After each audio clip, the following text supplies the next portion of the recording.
Okay, good morning guys. Ito yung aking solar setup.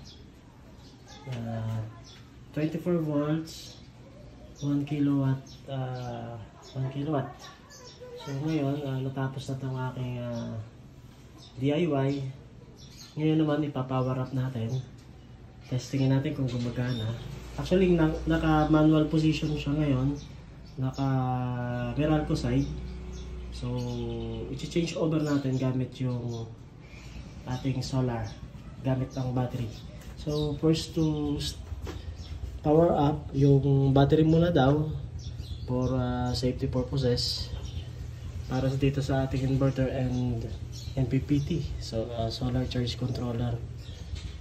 So, unahin natin itong battery. So, after nating power on si battery, try natin itong si MPPT power on, and then makikita natin may power na itong si MPPT solar charge controller natin. So yung battery natin makikita natin kung ilang yung voltahe. So after nyan, buhayin natin itong solar panel para ma-check natin kung nag-charge talaga yung MPPT natin. So, buhayin natin solar panel.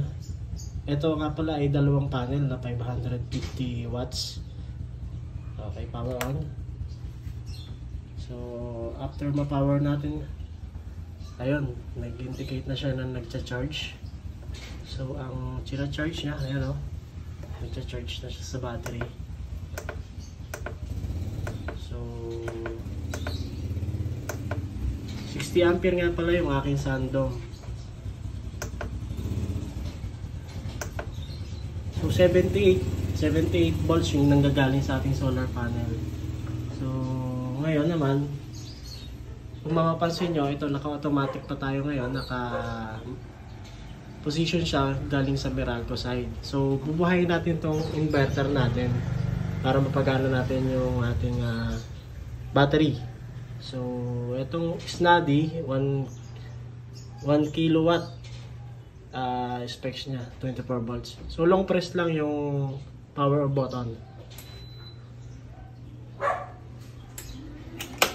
Ayan, nakita nyo, nag-transfer siya sa manual position. So ngayon, naka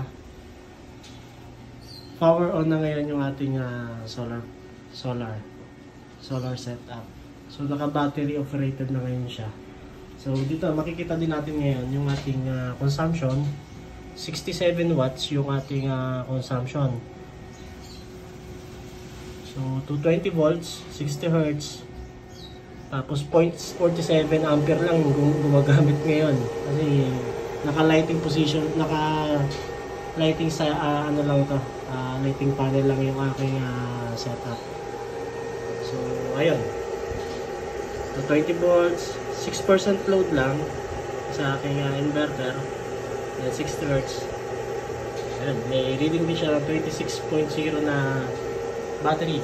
So, ito yung setup natin. So, tagumpay. Ayos.